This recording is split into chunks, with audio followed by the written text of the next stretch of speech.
we all know we should eat healthier, but when we do is when we feel like we've put on a couple of pounds. We all know that we should go down the gym more, but we actually do when we're 2 weeks out from our holiday. So to be honest with you, most people will come to see me when they feel like they're really stuck in a certain situation. Anxiety, fear, worry, stress, overwhelm, OCD, you name it.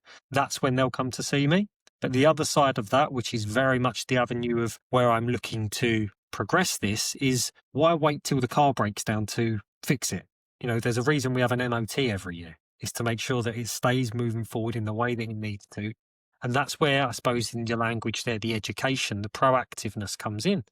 Because I have this conversation with football clubs all the time. I say, you technically prepare, you tactically prepare, you physically prepare. Yeah, you mentally, you might put a few things in place and think about this, think about that. But how are your players emotionally preparing? How are they emotionally getting prepped and ready for a season, the ups and downs, the emotions that come with these types of things, being dropped, being injured, or, losing your place, going in a bad run of form? Oh, we have psychologists for that. I'm like, great. So it's reactive then. So wait until the car breaks down to then deal with it.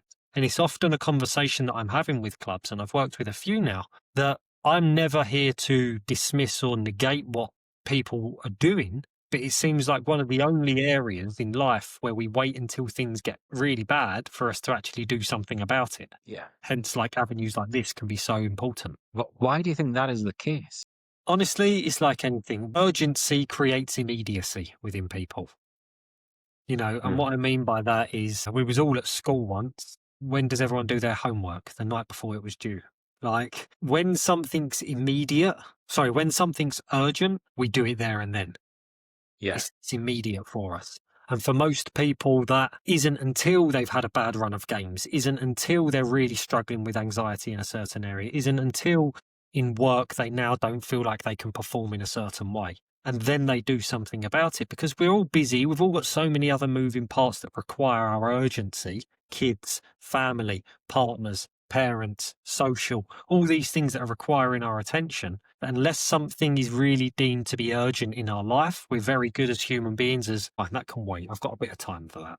But then when it hits, that's when we really get the job done. Yeah. Well, I'm thinking about real top performers here now, and it's amazing how many top performers, like right at the very top, are that little bit different, and how they're obviously wired differently, and they don't really wait till the problem arises. They are very proactive. I suppose they're always looking for that extra little edge, aren't they? And they're seeking support. They're taking risks in various different areas. Whereas I guess the vast majority of people out there, they get comfortable very easily, don't they? Yeah, absolutely. I mean, I don't think there's an issue with it, because I think comfort and risk can actually go hand in hand. You can be comfortable within yourself and roll the dice out there. But when it comes to exactly like what you said there, it's like, there's two times in a relationship when people put a lot of effort in: at the very start and when it's about to end. And people put in a lot in that in between stage is the bit that we're talking about, where people don't really then apply the same things that have brought them success. They end up becoming, as you said, comfortable in that. But like in anything, when you first start in a new job, you put a lot of effort in, you put a lot of time, you put a lot of focus in. When you join a new football club, you put a lot of focus and performance and being very meticulous. After a while, people get comfortable. When you see the Ronaldos of the world, the LeBron James, the Serena Williams, the Michael Phelps, the greats of our time, what makes them so great is there's that urgency there for them to say, right, you know what, let's go again and again and again. And they're comfortable within themselves, but they're comfortable going, the risk is in me not doing this.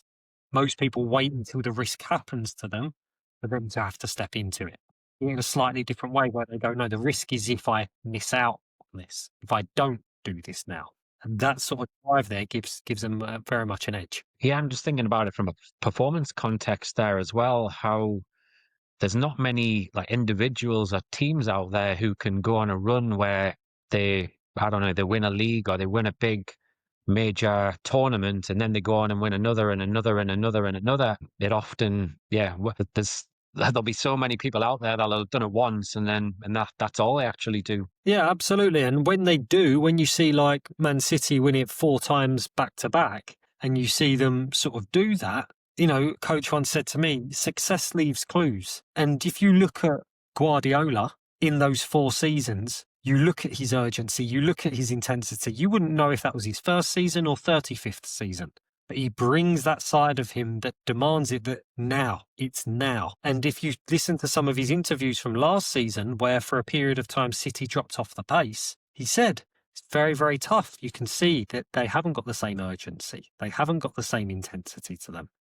That nature that brought them so much success dropped off. And so you're absolutely right with all this. And this isn't about, for any of the listeners, saying, you need to be helter-skelter, you can't rest, you can't do anything, you have to be on it all the time. Absolutely not. But what it's about understanding and saying is the true top performers understand how to use the system. And what I mean by use the system is the frameworks that produce success. Success is a science at the end of the day. And if you look at what successful people do, and you can look at them in any industry, and you take those parts, you can apply it to any area if you create those results. And that's what this is about. And one of those key parts is, like I say, most people wait until things get so bad to have to deal with it.